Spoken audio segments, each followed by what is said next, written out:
So I came to this B2B question really out of a sense that we'd done a lot in platforms. So I've studied platforms since graduate school with my good friend and co-author Marshall here. We studied the underlying network effects, had to innovate and develop some new theory so that we could understand the weird pricing anomalies that we saw in the rise of the dot-com boom, and then understand the strategies of the successful firms that kind of emerged from the ashes and then became the technology behemoths that we're all so familiar with today. Two really key ideas: this notion that we could essentially price in one market, and then because we understood network effects and the way that they'd work and the size of their impacts, would be able to then capture value in linked markets. And interestingly, that is now the investment thesis of much of what you'll see in the venture capital world, specifically around technology firms. Bundling was another critical concept that we rolled in. And then I think this is somewhat underappreciated, this notion that a lot of what happens off the balance sheet, outside the walls of the firm, can actually be coordinated with the digital layer, with a signal, with an economic incentive, and then brought in to a company, and we'll call that essentially inverting the firm. That has a whole set of implications, and we've dedicated the last couple of decades of our life to writing about this, teaching about it, working with many companies and organizations. And yet, after a few 100,000 books sold, lots of papers and lots of talks, I was still getting the question, I don't see myself in this. I work for insert industrial company here. I work for a B2B company there. What does this mean for me? And they were kind of right. I would look at this and I'd say, well, a lot of what we know, quite honestly, came from the scale up on the B2C side. And so I had to go back to school. Now, the way that a faculty member goes back to school is you build a bunch of teams. I think of them as like little startups. And then you go talk to a lot of people. So I joined the World Economic Forum's Global Future Council on Advanced Manufacturing. That gave me access to some of the largest firms on planet Earth. And that particular forum was studying the adoption of specific advanced technologies that were emerging in startups, and then were getting integrated into sort of the global incumbent firms that, like Hitachi and Schneider Electric and VW and Apple and more. That gave us a lot of access. So I was thinking about sort of how do you get access? Sometimes you just raise your hand and say, yeah, I'll do the hard work. I'll talk to a bunch of people, and then we'll try to think through some of these issues. Also worked hard with some colleagues of many years in thinking through, well, if we go back to the basics, where are sources of value in the firms that we care, that we study? There are lots of kind of linear value business models. That's what we talk about in our books. And that's, I was a finance guy at GE before I was an engineer, after I was an engineer at GE, and they taught us all about sort of material, labor, overhead, cost accounting, and how you accumulated value from point A to point B to point C.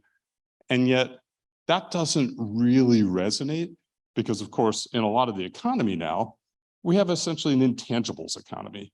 And so much of what must be going on in the market cap isn't represented in those typical linear value flow models. You've got to have something else going on. Sure, there's brand, sure, there's IP, but there are also network effects. There are users creating value for other users. And if we go back to those fundamental economics, we can actually do a pretty good job in B2C, certainly, but critically in B2B, of understanding what's going on.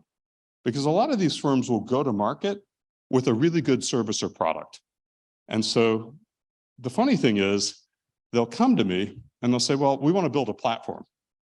And I'll say, well, show me how that's going to work. And I'll say, well, tell you what, first of all, you're not really ready. I know you don't want to hear this, but you're technology is vertical. You don't have any horizontal layers. You can't spread information and capabilities across your firm. So you have some work to do, but that's okay. It's a starting place. It's okay to build a really great product or service that has a lot of standalone value.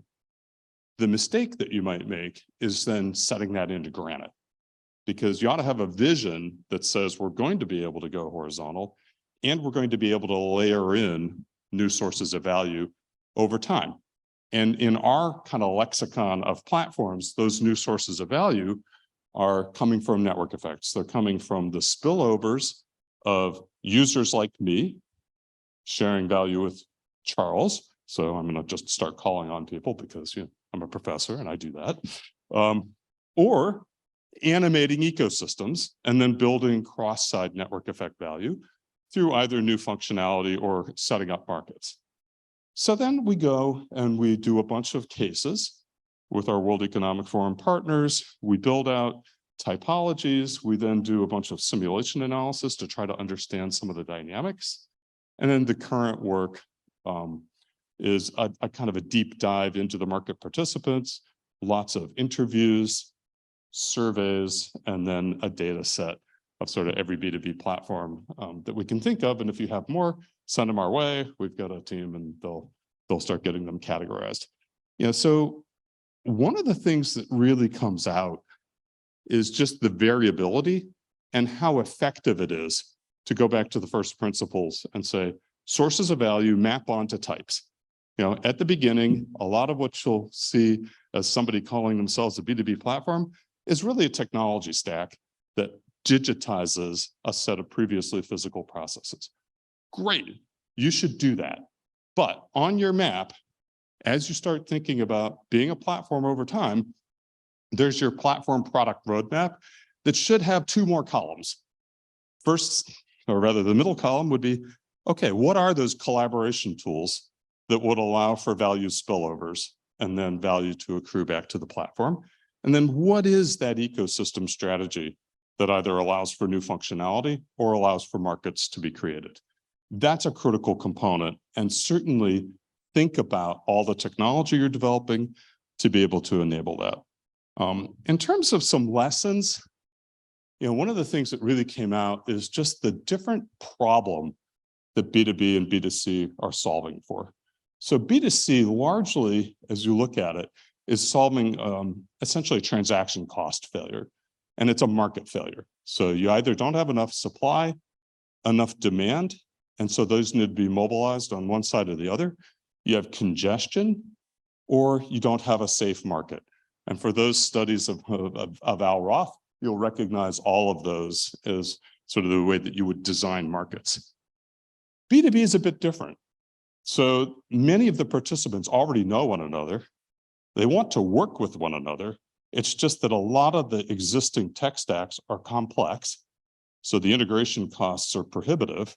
And so what you're often solving for is, instead of an n to n-1 integration cost problem, you'd much rather do one-to-one. And so those investments should be beating down not only the discovery that you see in B2C, but the integration and enablement that you see in B2B. Some of the things that really popped out for us are around governance. And so governance matters incredibly. And it matters differentially depending upon the type of platform. If you're running a market and you're going to have competitors on it, you're probably going to have to spin that off, even if you were one of the market participants, because nobody wants to participate on the same market with a direct competitor. Seems clear, and yet we have examples of failure where firms have had to then pivot in some of the most fundamental ownership structures. Similarly, we've seen some of the most fundamental value capture theses just be flat wrong. It's like, I thought I was running a market and I was going to do a percentage value capture. Nope, nobody would do that because they would just take the subsequent transactions off market. We know this is disintermediation. They literally had to pivot back to software as a service models that then scaled with the size of the revenue, which was essentially a percentage revenue capture. It's just that the players were more comfortable with those types of models. Other things we've seen is Winner take all, not so fast. In our winner take all from B2C, there were lots of drivers of that. We've laid that out. It's not going to happen yet in the B2B, although as firms beat down those transaction costs, that may emerge. And then finally, and I want to go back to what some of we heard earlier with Amy and others, is just how much the metrics matter. You know, a lot of boards and a lot of CFOs want to see a very tangible ROI. Nothing wrong with an ROI, but it assumes a known distribution of benefit and a known distribution of cost. And for sufficiently uncertain technology, you know neither. And for sufficiently interesting new market opportunities, you know neither. And so with that, I'll stop. Thanks, Geoff. Question here. Inverted firm, can you say a bit more about how a young entrepreneur at business school perhaps can look for an opportunity to create an inverted firm? And is the traditional firm doomed to demise? No, not at all. They're not doomed. But that being said, I think, you know, the platforms are attracted to two things: high profit margins and high coordination costs. And so they're going to zoom in on both of those, and especially where you see high transaction costs, integrations, you know, captured customers. That's where you're going to see the entry points. Thank you.